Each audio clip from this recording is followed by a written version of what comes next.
श्री गोविंद भक्ति चैनल को देखने के लिए परम पूज्य श्री महाराज जी के YouTube चैनल को सब्सक्राइब करें तथा पूज्य महाराज श्री जी की कथाओं को सर्वप्रथम देखने के लिए बेल आइकन दबाना ना भूलें। महापुरुष ललाट की रेखा को पढ़ के जान जाते हैं, जिनको त्रिकाल ज्ञान होता है, जो भगवान के समीप रहते हैं, तो उनकी ललाट की रेखा को पढ़ लिया और कहा कि हे ब्राह्मण,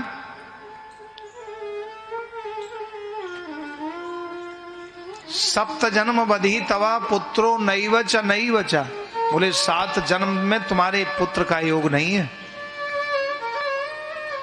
चरण पकड़ लिए महात्मा जी के, कहा महाराज आप जब इतना सब जानते हो तो ये भी जानते होगे पुत्र कैसे प्राप्त होगा। हे ब्राह्मण, ये सब कर्म का लेखा जोखा होता है, उसी का ही फल है, इसलिए तुम अच्छा कर्म करो जिससे तुम्हारे कई जन्मों के पुण्य पाप एकत्रित हैं। कई जन्मों के पुंज पाप ये हमको सब बहुत सताते। स्वार्थ की है दुनिया सारी, देखी दुनिया सारी। इसलिए भगवान परमात्मा के चरण में प्रेम हो, प्रीति हो, तो परमात्मा कृपा करते हैं। इसलिए सैकड़ों जन्म होने के बाद भी किस जन्म का फल इस जन्म में भोगना पड़ेगा, कर्म का फल कोई पता नहीं है। 100 जन्म का अपने पितामह भीष्म को पता था, लेकिन 101 जन्म की याद नहीं थी, तो भगवान ने याद दिलाया 101 जन्म के बाद का फल तुमको अभी सरसैया पर लेटना पड़ा, उसका फल भोगना पड़ा। तो ब्राह्मण बोले महाराज पर ये कौन से जन्म का कर्म का फल है, लेकिन आप तो कर्म की रेखा को टाल सकते हो, कृपा करो। बोले हे ब्राह्मण, पुत्र से तुम्हें क्या प्राप्त होगा? बोले सुख मिलेगा, पितृ ऋण से उऋण हो जाऊंगा। यदि घर में संतान नहीं है तो पितृ ऋण से उऋण होना मुश्किल है, इसलिए संतान होना बहुत जरूरी है।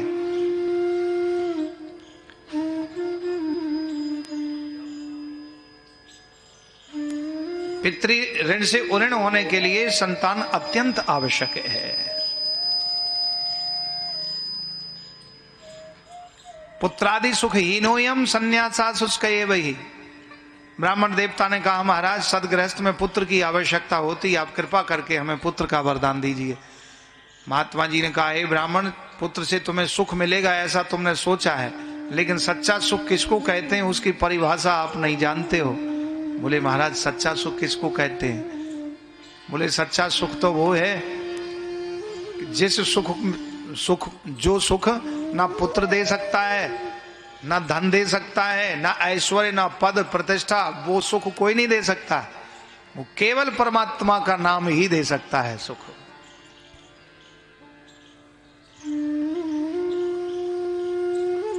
ना इंद्र सुखी हैं, ना राजा सुखी हैं, ना प्रजा सुखी है, तो बोले कौन है? बोले सुखी तो मुनिर एकांत जीवना। महात्मा जी बता रहे, बोले ना चेन्द्रस्य सुखम किंचिन ना सुखम चक्रवर्तिनः सुखमस्ति विरक्तस्य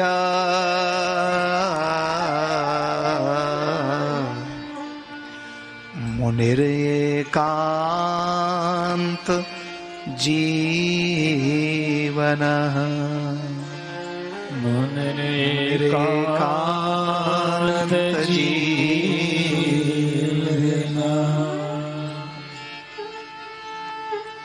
मुञ्चा ज्ञानं प्रजारूपम् बलिष्ठः कर्मणो गति विवेकं तु समासाद्य त्यज संसार वासना। विवेकं तु समासाद्य त्यज संसार वासना। हे ब्राह्मण, शास्त्रों में वेद में ठीक ही कहा है कि व्यक्ति कर्म जाल के बंधन में पड़ करके ज्ञान को भूल जाता है, ज्ञान को छोड़ देता है।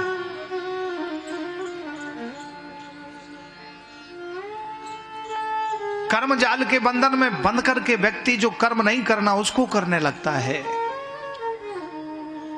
गहना कर्मणो गति, कर्मों की गति बड़ी गहन है, बाध्य होकर के उस व्यक्ति को वो काम करना पड़ता है। इसलिए कर्मों जाल में से बचने के लिए केवल परमात्मा का भजन ही श्रेष्ठ है, भगवत शरणागति ही श्रेष्ठ है, महापुरुषों की सेवा ही श्रेष्ठ है, गुरुजनों की, माता पिता की सेवा ही श्रेष्ठ है।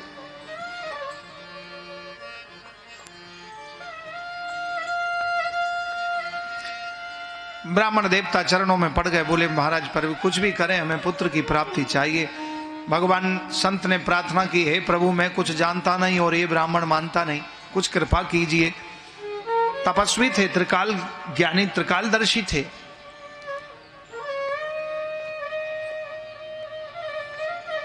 महात्मा जी के हाथ में भगवान की कृपा से वो फल आया उनके तपोबल से, और वो फल ब्राह्मण को दे दिया और कहा कि सुनो ब्राह्मण, ना चेन्द्र से सुखम किंचिन ना सुखम चक्रवर्तीन सुखमस्ति विरक्तस्य मुनिर एकांत जीवन।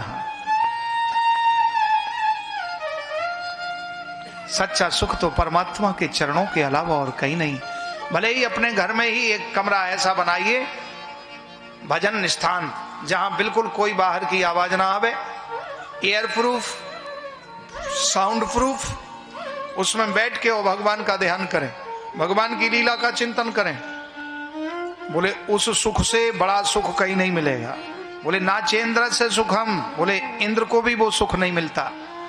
ना सुखम चक्रवर्ती, ना चक्रवर्ती राजा को भी वो सुख नहीं मिलता। क्यों? उसको भी चिंता लगी रहती, व्यवस्थाएं बनाना। इंद्र को भी सुख नहीं है क्योंकि उसको भी चिंता है, यद्यपि इंद्र के पास में सब कुछ है, अप्सराएं, देवांगनाएं, इंद्र बहुत अच्छा मृदंग बजाते हैं, स्वर्ग के सारे सुख हैं, लेकिन वो भी सुखी नहीं है। उनको चिंता सताती है कोई मृत्यु लोक में ऐसा कोई भक्त पैदा ना हो जाए कि वो इतने पुण्य करे कि हमारे इंद्रासन को ले लेवे। इसलिए वायु के रूप में इंद्र आकर के जप का फल, पूजा पाठ, दान पुण्य का फल ले जाते हैं। इसलिए पूजा पाठ करें तो किसी को बताएं ना, दान पुण्य करें तो ज्यादा गाएं ना। यदि आपने बता दिया तो उसका पुण्य खत्म।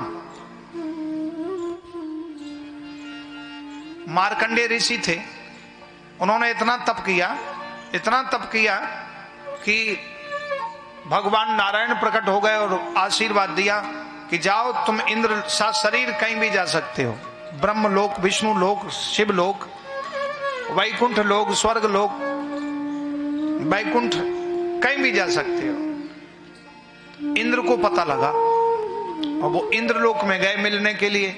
इंद्र समझ गया कि अब इनको तो वरदान मिला और इनको इतना सब तप किया है कि मेरा इंद्रासन तो कुछ भी नहीं लग सकता इनके सामने। इंद्र ने बड़ा स्वागत किया, खूब माला पहनाई, जल चढ़ाया और बड़ा ऐसे कपट भाव से पूछा, बोले प्रभु आप धन्य हैं, आप जगत के कल्याण के लिए इतना तप किए, धन्य है नाथ, आपने कितना तप किया, विष्णु लोक, ब्रह्म लोक आपका हो गया और मैं तो आपका सेवक हूं, ये इंद्रासन भी आपका ही है महाराज। उसको डर लग रहा था कहीं मैं इस पे ना बैठ जाए महाराज, नहीं तो मैं गया। बोले महाराज कितना तप किया? तो सहज ही संत स्वभाव था, सो सहज भाव से बता दिया, और जो बताया तो पूरा पुण्य फल सब क्षीण हो गया। इंद्रलोक से भी उनको पुनः पृथ्वी पर आना पड़ा। मार्कंडेय ऋषि ने फिर इतना तप किया कि मार्कंडेय ऋषि की इतनी दीर्घ आयु है कि कई कल्प बीत जाएं लेकिन उनकी आयु कभी खत्म नहीं होएगी। 4 युग बीतने पर एक जो है कल्प होता है। सतयुग, त्रेता, द्वापर, कलयुग, 4 युग बीतने पर एक कल्प होता है।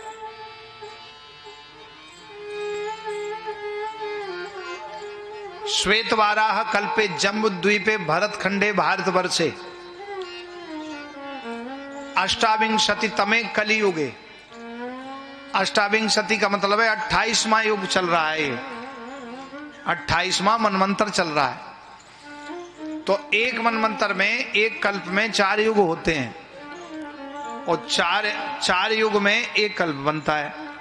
तो जब पहला हुआ था युग चला था, कल्प चला था उस समय, तो मार्कंडेय ऋषि का जब एक कल्प होता है तब एक रोम झड़ता है,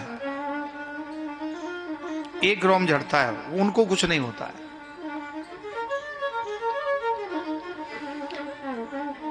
तो अब 28वां कल्प चल रहा है, अष्टाविंशतितमे कलियुग, ये आखिरी कलियुग है। इसके बाद फिर सतयुग लग जाएगा, प्रलय नहीं होगा। युग परिवर्तन होता है तो इंसान भी परिवर्तन होता जाता है, युग के हिसाब से इंसान चलता है। तो सतयुग, त्रेता, द्वापर, कलियुग, कलियुग के बाद फिर सतयुग। तो जब ये 4 युग बीतते हैं तो मार्कंडेय जी का एक रोम झड़ता है, उनको वरदान है,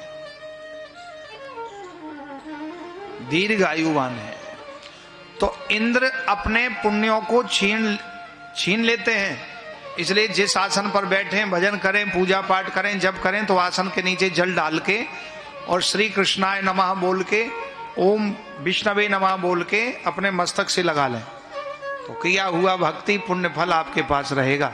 और फिर वो पुण्य फल आप पूजा करें, करने के बाद तुरंत हाथ में जल लेके आचमनी में श्री कृष्णार्पण मस्तु कर दो, हे कृष्ण जो हमने पुण्य किया वो आपको समर्पित है। तो इंद्र नहीं ले पाएगा, नहीं तो इंद्र छीन ले जाएंगे, तो वो कोई काम का नहीं, ना तो आप भगवान को दे पाए ना तुम्हारे हाथ में आया। जैसे किसी खेत में गैया खेत खा ले तो चलो पुण्य है, गऊ ने खाया। यदि उस खेत में गधा घुस जाए, वो गधा खा जाए खेत, तो उसका ना पुण्य ना हेत। हाँ, ब्रज में ब्रजवासी कहते, बोले महाराज गधों का खाया खेत, जिनका पुण्य ना हेत। गैया खा ले तो चलो पुण्य है, लेकिन गधा का खाया खेत। ऐसे ही आप भक्ति करे जा रहे हैं और आपका पूरा इंद्र ले जा रहा है, तो कोई हेत ही नहीं। इसलिए जो भी शुभ कर्म करो, कथा सुनो, कथा का फल, व्रत का फल, दान पुण्य का फल, भक्ति का फल, जप का फल अपने भगवान को समर्पित कर दो। श्री कृष्णार्पणमस्तु, जो मैंने पुण्य किया, भक्ति की, वो हमारे श्री कृष्ण को हम समर्पित करते हैं। ऐसा कह के जल छोड़ो और आसन के नीचे जल डाल के अपने मस्तक से लगा लो, तो भगवान को अर्पित किया हुआ पुण्य फल फलीभूत होता है, वो और बढ़ता है। भगवान कहते हैं यत करोसी यदस्नासी यत जुहोसी ददासी यत तपस्यसी कौन्तेय तत्कुरुष्व मदर्पणम्।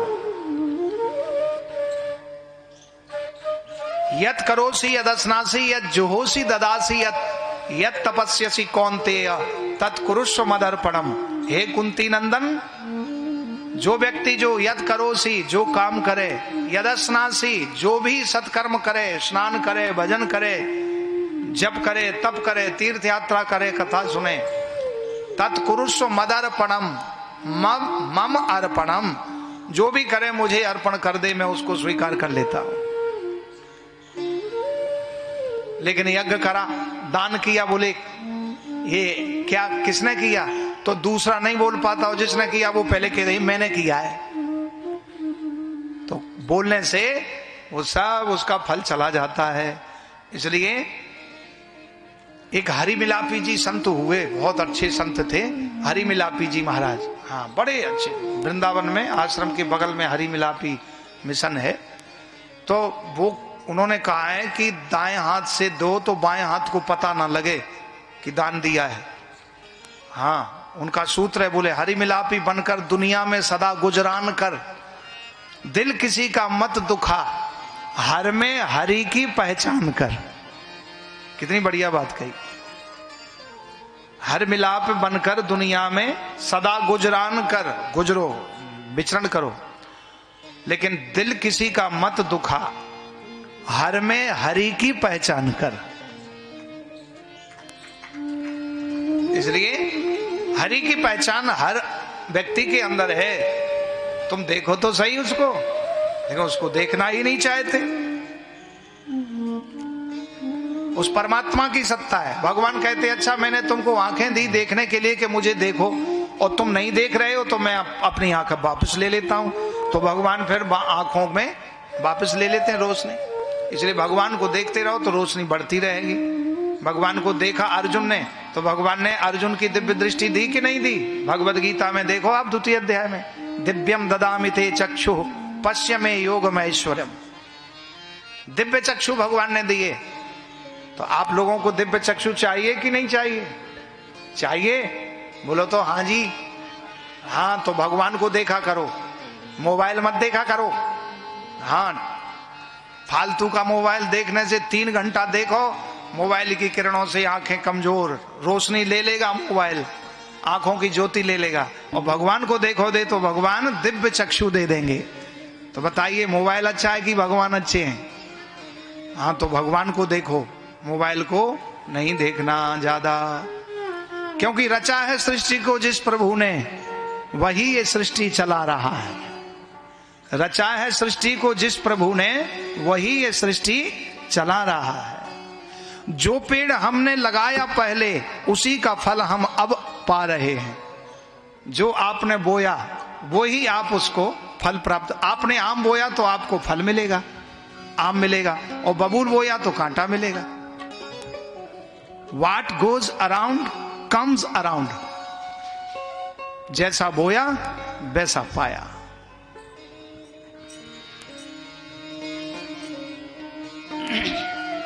दूसरा लगा,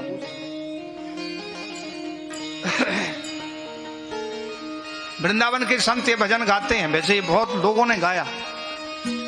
रचा है सृष्टि को जिस प्रभु ने, वही ये सृष्टि चला रहे हैं। जो पेड़ तुमने बोया है पहले, उसी का फल अब हम पा रहे हैं। क्योंकि जो आपने पहले बोया, पूर्व जन्म, पहले जो जन्म था, उस जन्म में जो आप अच्छा करके आए तो आपको मानव शरीर मिला, और इस मानव शरीर में अच्छा करोगे तो और अच्छा मिलेगा। रचा है सृष्टि को जिस प्रभु ने, रचा है सृष्टि को जिस प्रभु ने, वही ये सृष्टि चला रहे। सृष्टि को जिस प्रभु ने, वही ये सृष्टि चला रहे। रचा है सृष्टि को जिस प्रभु ने, वही ये सृष्टि चला रहे। रचा है सृष्टि को जिस प्रभु ने, वही ये सृष्टि चला रहे हैं। रचा है सृष्टि को जिस प्रभु ने, वही ये सृष्टि चला रहे। जो पेड़ बोया, जो पेड़ हमने लगाया पहले, जो पेड़ हमने लगाया पहले, जो पेड़ हमने लगाया पहले, जो पेड़ हमने लगाया पहले, उसी का फल हम अब पा रहे हैं। रचा है सृष्टि को जिस प्रभु ने, वही सृष्टि चला रहे। रचा है सृष्टि को जिस प्रभु ने, वही सृष्टि चला रहे। हो